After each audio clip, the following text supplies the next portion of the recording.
I was sitting on my bathroom floor at 2:30 in the morning, phone in hand, staring at a number that made my stomach drop so hard I thought I might throw up. Negative $50,000. That was my net worth at 25 years old. Not zero. Not just a little in debt. Negative $50,000. Let me paint you a picture of that moment because I need you to understand how it felt. My hands were shaking so badly I could barely hold my phone. I had just spent 3 hours doing something I'd been avoiding for months, maybe years. I added up everything I owed and subtracted everything I had. The bathroom tiles were cold against my legs. My heart was pounding in my chest like it was trying to escape. And the worst part? The absolute worst part was realizing that I had done this to myself. You know that feeling when you've been running from something for so long that when it finally catches you, you almost feel relieved? That was me. For months, I'd been living in this fog of denial, telling myself everything was fine, that I'd figure it out later, that everyone has debt these days. But that night, sitting on that cold floor with my calculator app open and a spreadsheet of shame in front of me, the fog lifted, and what I saw underneath was terrifying. Here's what nobody tells you about hitting rock bottom. It's not dramatic like in the movies. There's no soundtrack, no inspiring moment where everything suddenly makes sense. It's just you, alone, at 2:30 in the morning, realizing that the life you've been presenting to the world is a complete lie. I looked successful on the outside. I had the nice apartment, the newish car, the cute outfits, the brunch photos on Instagram. But behind all of that, I was drowning. And I had been drowning for so long that I'd forgotten what it felt like to breathe. The number on my phone wasn't just debt. It was student loans I'd stopped looking at. It was credit cards I'd been playing musical chairs with, transferring balances and taking cash advances to pay minimums. It was a car loan for a vehicle I couldn't afford but bought anyway because I thought it would make me look like I had my life together. It was every single decision I'd made since graduating college, all adding up to this moment. This bathroom floor moment. I want you to remember that feeling. That stomach drop, can't breathe, how did I get here feeling? Because if you're watching this video, chances are you've had your own version of that moment. Maybe you're having it right now. Maybe you're sitting there thinking, I thought I was the only one who screwed up this badly. You're not. I was you. And here's the thing that changed everything for me. That moment on the bathroom floor, that wasn't my ending. It was just the beginning of a very different story. So before I tell you how I climbed out of a $50,000 hole, I need to tell you how I dug it in the first place. Because understanding how I got there was the only way I could figure out how to get out. And here's the really messed up part. I did everything right. At least that's what I thought. Let me take you back to 18-year-old me, sitting in a college financial aid office, signing loan papers like I was signing autographs. I was so excited. I was going to be the first person in my family to get a 4-year degree. My parents were proud. My guidance counselor told me I was making a smart investment in my future. Everyone said the same thing. Student loans are good debt. Education always pays off. You'll make so much more money with a degree that paying it back will be easy. Sound familiar? Here's what nobody tells you when you're 18. Those loans feel like monopoly money. $45,000 in student loans? That didn't feel real to me. I wasn't getting cash handed to me. It was just numbers on a screen, paying for classes and textbooks and a dorm room. I told myself I'd worry about it after graduation when I had my dream job and everything would work out. That's what everyone does, right? That's the system. So I graduated at 22 with my shiny degree, ready to conquer the world. Except the world wasn't exactly waiting for me with open arms and a 6-figure salary. I got a job that paid $38,000 a year, which felt like a fortune until I did the math. After taxes, after my tiny apartment rent, after my car payment for the used Honda I needed to get to work, after groceries and gas and basic utilities, I had maybe $400 left each month. And my student loan payment? $480. You know that feeling when the math just doesn't work but you convince yourself it'll be fine? That was my life for the next year. I'd get my paycheck, pay what I absolutely had to pay, and then there'd be this gap, this space between what I earned and what I needed to survive. So I did what millions of other people do. I got a credit card. Just for emergencies, I told myself. Just to bridge the gap until I got a raise or a better job. But here's the thing about credit cards. They're not for emergencies. At least, not for me. At first, yes. I'd use it for car repairs or medical bills. But then it became my safety net for everything. Went out with friends and didn't want to look broke. Credit card. Needed new work clothes because mine were falling apart. Credit card. Saw a cute dress on sale that would make me feel better about my mediocre life. Credit card. The limit was $5,000, and I told myself I'd never max it out. I maxed it out in 8 months. And then I got another one. Because by then I wasn't just bridging gaps anymore, I was living beyond my means and calling it normal. I looked around at my friends and coworkers, and they all seemed to be doing the same thing. Nice apartments we couldn't afford. Cars that ate up half our paychecks. Brunch every weekend. Happy hours, concert tickets, weekend trips. Everyone was doing it, so it must be fine, right? This must be what adulting looks like. The denial phase is comfortable. It's cozy. You're not confronting reality because reality is terrifying. So you just keep swiping, keep paying minimums, keep telling yourself you'll fix it next month, next year, after your next raise, someday. I was drowning, but I was drowning slowly enough that I could pretend I was just treading water. The turning point came when I decided I needed a better car. My Honda was fine, but it was 8 years old and had a dent in the passenger door. I told myself I deserved something nicer. I was 24, working hard, and didn't I deserve to feel good about myself? So I walked into a dealership and walked out with a loan for $28,000. $28,000 for a car that lost $3,000 in value the second I drove it off the lot. Here's what I didn't calculate. My car payment went from $215 a month to $420 a month. Add that to my student loan payment of $480, and I was at $900 in debt payments before I even bought groceries. My rent was $1,200. Insurance, utilities, gas, phone bill. I was making $38,000 a year, which is about $2,400 a month after taxes. The math stopped making sense, but I had a shiny new car, so I must be doing okay, right? That's when the lifestyle inflation really kicked in. I moved to a nicer apartment because the car deserved a better parking spot. $1,350 a month instead of $1,200. Not a huge difference, I told myself. I started buying nicer clothes because I needed to look professional, needed to look like I belonged in that car and that apartment.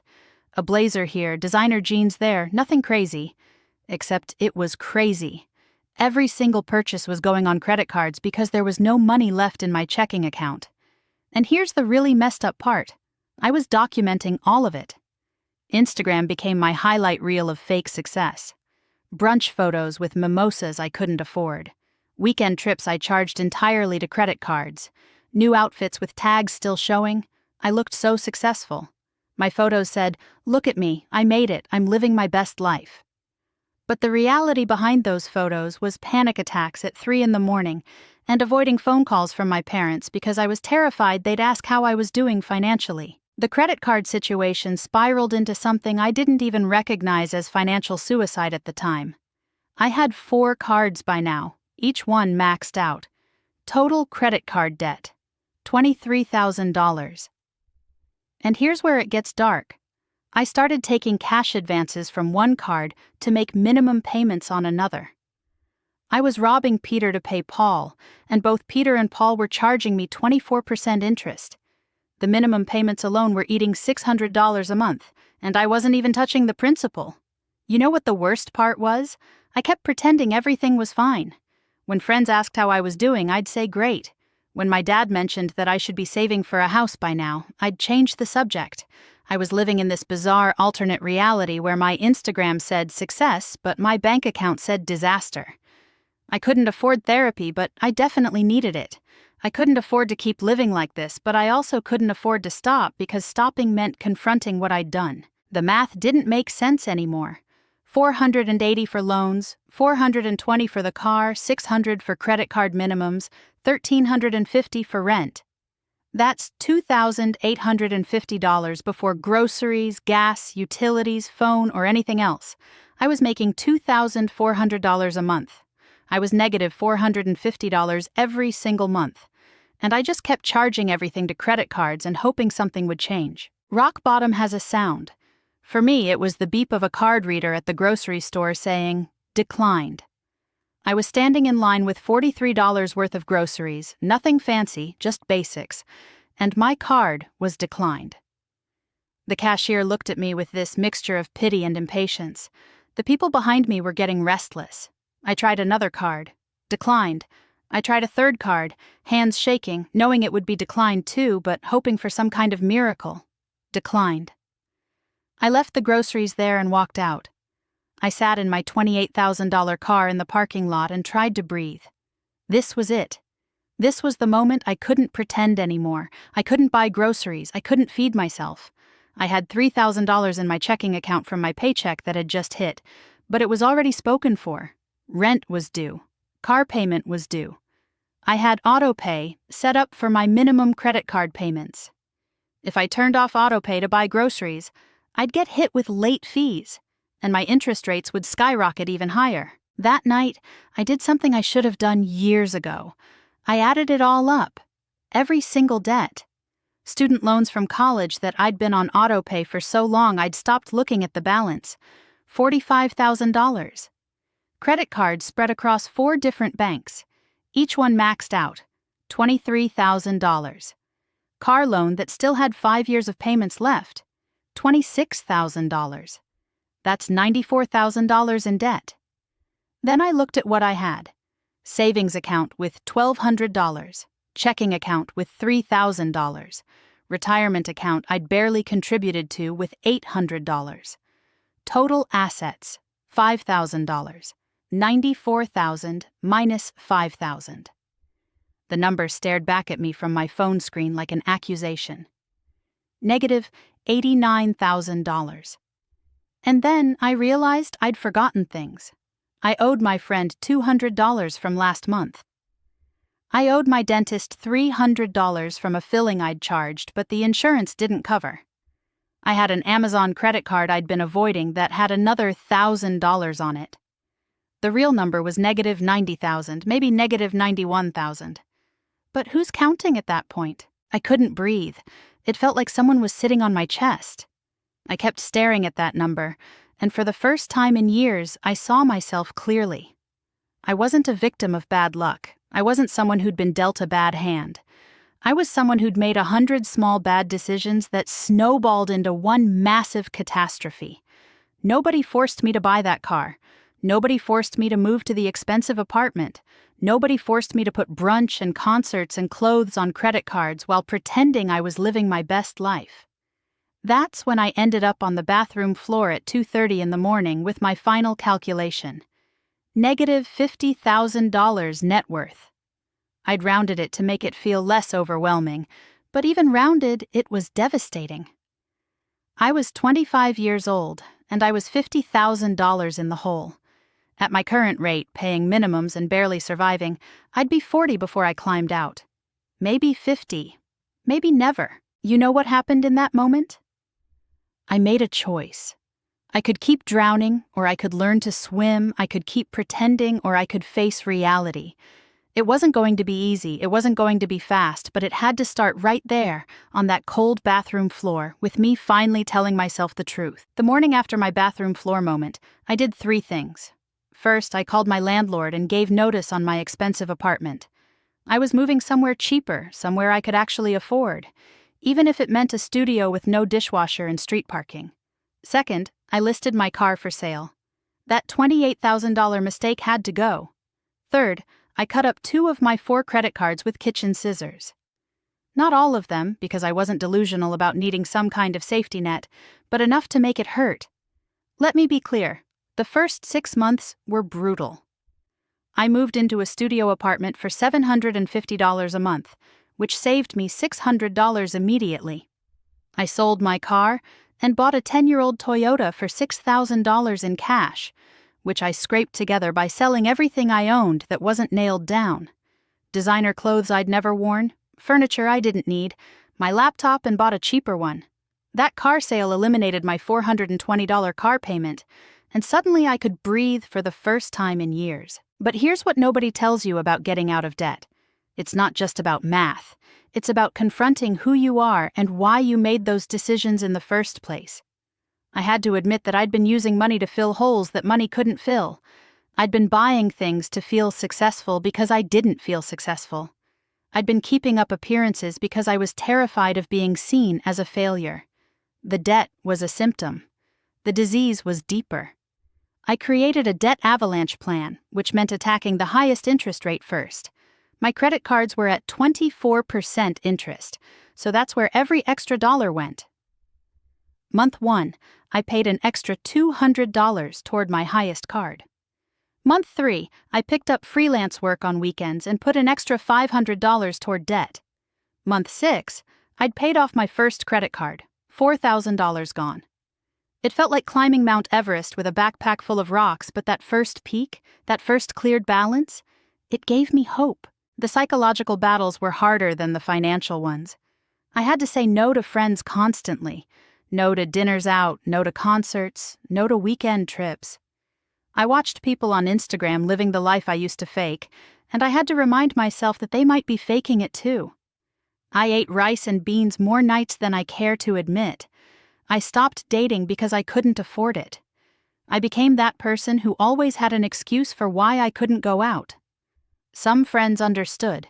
Some friends disappeared. Year 2, something shifted. I'd paid off all my credit cards, $23,000 gone. My student loans and car debt remained, but I'd freed up that $600 in monthly minimum payments, which meant I could attack the remaining debt faster. I felt lighter, not just financially, but mentally. I could sleep through the night. I could check my bank account without wanting to cry. I started to believe that maybe, just maybe, I could actually do this. Year 3, I paid off the remaining car loan and made massive progress on my student loans. By the time I turned 28, 3 years after that bathroom floor moment, I was debt-free. Completely debt-free. $50,000 in the hole to zero. It wasn't magic. It wasn't a windfall or a lottery win. It was 3 years of sacrifice, discipline, and facing myself in the mirror every single day. If you're sitting there right now feeling like I felt on that bathroom floor, I need you to hear this. You can do this. It won't be easy, it won't be fast, but it's possible. The first step is just telling yourself the truth.